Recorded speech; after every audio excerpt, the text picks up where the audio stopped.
Oi gente, tudo bem com vocês? Eu sou a Duda e hoje eu tô aqui com mais um vídeo pro canal e dessa vez eu vou continuar a contar a minha experiência sobre como foi ter o visto americano negado e os motivos que eu acho que me levaram a essa negativa. Então, pessoal, eu já fiz um vídeo aqui no meu canal, é o meu vídeo com mais visualizações e eu contei todo o meu relato sobre como foi ter o visto americano negado, como que foi esse processo, quando eu iniciei, quando eu consegui finalmente fazer a entrevista, o que que o cônsul falou pra mim, né, como é que foi todo aquele dia, toda aquela experiência.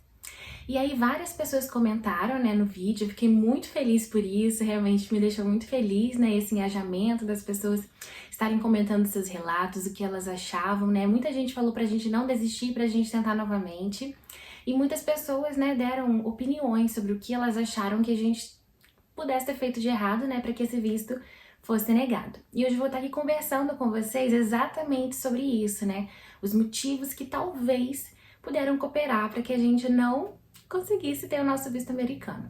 Lembrando que tudo que eu falar aqui vai ser baseado na minha experiência, nos relatos que eu vi, na minha vivência, né? De tudo que aconteceu comigo. Na sua vez pode ser diferente. Tem muitos relatos de pessoas com o mesmo perfil que eu sendo aprovados, tem muitos relatos de pessoas sendo negadas. E assim, cada um tem essa experiência, né? Cada um é entrevistado por um cônsul, cada um é medido, né, numa régua. E na verdade a gente não vai saber qual é o verdadeiro motivo, né, da negativa, porque eles dão pra gente um papel padrão, né? E a gente não fica sabendo o que foi analisado para que eles pudessem chegar a essas conclusões. A gente não sabe se antes da gente chegar lá a gente já estava negado, se foi ao decorrer da entrevista, que eu acho meio difícil porque a entrevista é muito rápida. Mas a questão é essa, né? Que o que basta pra gente é ficar supondo e vendo algumas coisas, né? Tipo, observando algumas coisas que podem ter ajudado pra isso. A primeira coisa que pode ter ajudado a gente ter o visto americano negado foi a gente não ter contratado uma assessoria. Eu sei que muita gente vai falar que fez sozinho, eu conheço pessoas, o meu próprio cunhado fez sozinho e ele teve o seu visto aprovado, né? Mas muita gente indicou a gente da próxima vez contratar uma assessoria, porque eles já têm experiência, eles sabem como preencher, né? Eles já pensam um pouquinho mais com a cabeça do cônsul e podem estar ajudando. Apesar de que eu não acho que esse seja o fator crucial, que você precisa contratar uma assessoria, é um ponto que eu achei relevante para trazer aqui nesse vídeo, já que muitas pessoas falaram que fizeram com assessorias e tiveram sucesso, né, na sua tentativa. Outro ponto que eu acho que cooperou muito para isso, né, para o nosso resultado, com certeza, foi a falta de experiências internacionais. A gente nunca tinha saído do Brasil, né? Essa seria a nossa primeira viagem. Como eu contei para vocês num outro vídeo, não foi algo muito premeditado, porque na verdade o meu cunhado é quem viaja muito para o exterior, quem tem várias experiências, e ele iria viajar para Nova York, vai viajar, né?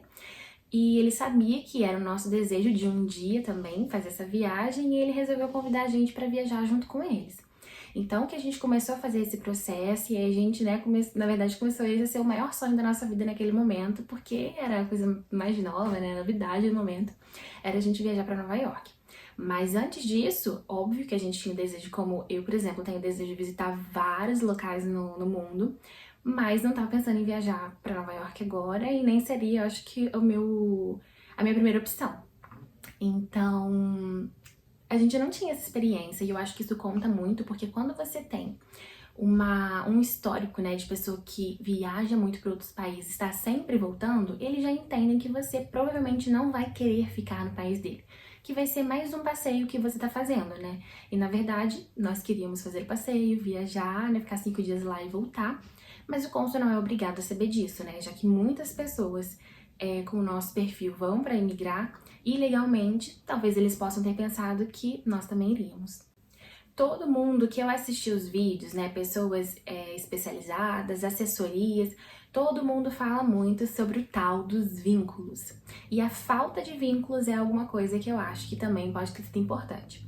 O que seriam vínculos? Vocês não têm nenhum vínculo aí? Vocês não têm família no Brasil? O que aconteceu com vocês?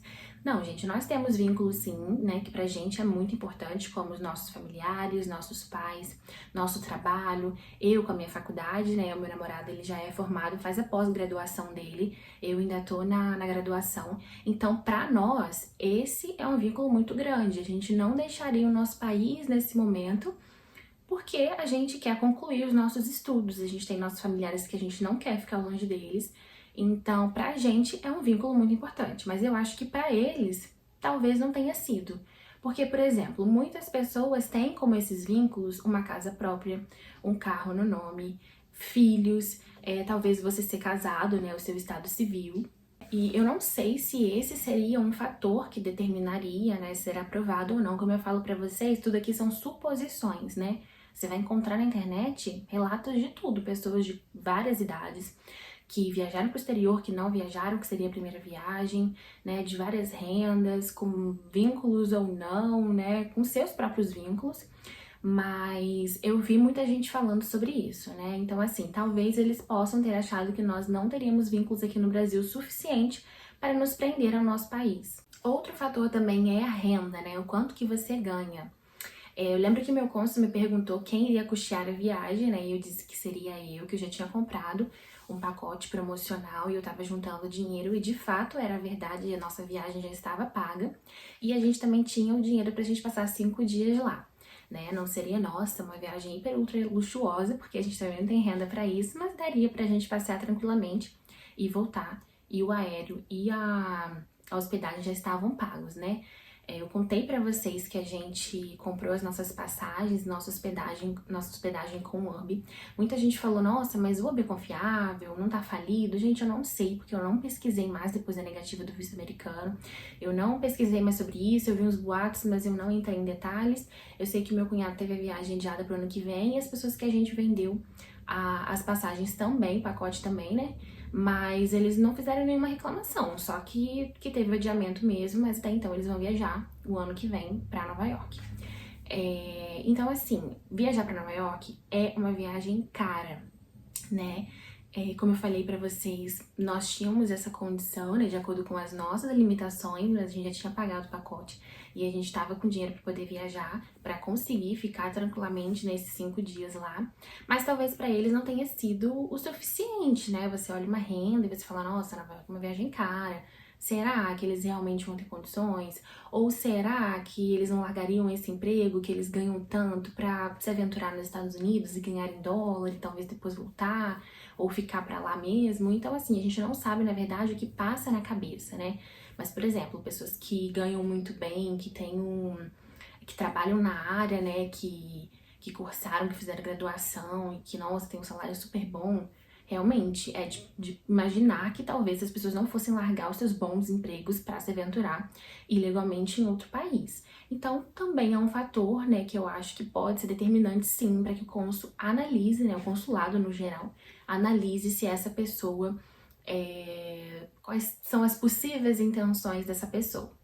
Muita gente também comentou no vídeo que foi errado eu ter falado que já estava com a passagem comprada. E eu também, gente, vi muita gente indicando não falar isso e eu não iria falar. Só que quando ele me perguntou quem iria custear a viagem, eu achei sim que fosse melhor eu falar isso para ele entender que a passagem e o hotel já estava pago. E eu até tinha, né, o comprovante lá, só que ele não quis ver nenhum documento, nada. Mas eu achei interessante, né? Porque eu também vi gente falando que seria interessante, mas eu também vi pessoas falando que não seria interessante, mas no momento eu senti de falar que sim, eu já havia comprado para ele entender que, ok, ela tem condições de ir porque ela já comprou, já está pago. E eu também tinha, né, o comprovante de poupança, né? No caso, era um comprovante mesmo, né? Eu salvei lá, tirei um print também para provar que a gente poderia sim passar esses 5 dias lá em Nova York, mas não adiantou. Todo mundo que tá nesse processo de ter o visto americano aprovado, ou negado, né, mas se Deus quiser o seu visto vai ser aprovado se você tá assistindo meu vídeo e tá tentando, mas sabe que a DS 160 ela é muito importante nesse processo todo, né, você preencher corretamente. O que eu falei pra vocês de não ter tido uma assessoria que pode ter sido um fator determinante para que o nosso visto tenha sido negado, é que essas pessoas, né, da assessoria, elas já estão mais acostumadas a fazer esse preenchimento, e nós não. Apesar de eu achar que, caramba, a gente escreveu tudo certinho, depois nós fizemos a mudança, porque na verdade teve um ano, né, aí de espaço entre o dia que a gente fez o preenchimento do formulário até o dia da gente fazer a entrevista, então nós tivemos que mudar algumas coisas na DS-160, chegando no dia você só entrega a atualizada, e nós revisamos muito, nós lemos com muita cautela, com muita atenção. Então assim, ao meu ver, nós preenchemos tudo muito corretamente, né? E assim, com muita verdade, gente, nós não mentimos em nada. Tem gente que fala que é melhor mentir, mas a gente não acredita nisso, tá? O nosso jeito de levar a nossa vida, de fazer as coisas, a gente quer da maneira mais correta possível. Eu e meu namorado, a gente é bem assim, certinho com essas coisas, e a gente prefere levar a vida com a verdade. Esse foi o jeito que a gente fez, mas a gente pode sem querer ter feito alguma coisa errada, sim, né? Agora, eu não sei, sem saber mesmo, porque pra mim a gente fez tudo certinho, mas vai que, né? Outra coisa que eu lembro de ter sido questionada pelo cônsul durante a entrevista é que ele disse que eu estava há pouco tempo na minha faculdade. E eu não entendi muito bem isso, porque quando eu iniciei o processo eu estava no primeiro período, mas quando eu fui fazer a entrevista, né, como eu contei pra vocês que demorou 1 ano, eu já estava no terceiro período, hoje em dia eu estou no quarto, né, que é a metade da minha faculdade, já que tem 8 períodos, e eu não acho que tenha sido um pouco tempo, né, ou quase 1 ano e meio de faculdade, seja pouco tempo de graduação.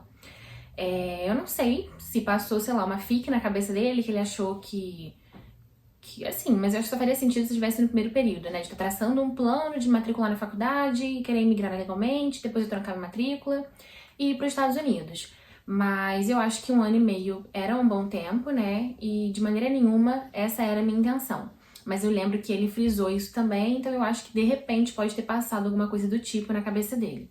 Então esses foram os motivos que podem ter levado o meu visto americano a ser negado, que eu trouxe aqui pra vocês, né? Falei aqui um pouco sobre cada um dos motivos, né, que eu fiquei observando depois, refletindo, que algumas pessoas também falaram pra mim, e resolvi trazer nesse vídeo aqui pra vocês. E eu espero de verdade que tenha ajudado vocês, que vocês tenham gostado. E eu quero frisar mais uma vez que essa aqui foi a minha experiência, o meu relato, mas com você pode ser diferente. Eu não estou aqui querendo ditar regra pra ninguém, dizer que com você vai ser assim, vai ser da mesma maneira, que seu visto vai ser negado, que vai ser aprovado. Eu espero de coração que se você está tentando que seja aprovado, que você tenha uma experiência muito feliz. E eu espero que você venha comentar aqui nesse vídeo, né? Deixar a sua opinião, deixar o seu relato, o que você achou do vídeo, o que tá se passando aí com você, se você tá tentando, se você já conseguiu, se você não conseguiu, que a gente quer muito saber. Eu tenho certeza que outras pessoas também vão querer saber o que você tá achando sobre isso, né? E como foi a sua experiência. E se você gostou, deixa o seu like, se inscreve aqui no meu canal e me dê aí mais dicas de vídeos para que eu possa estar trazendo aqui. Isso é muito importante para mim, para que a gente continue aí essa jornada no YouTube. Um beijo da Duda e até o próximo vídeo. Tchau!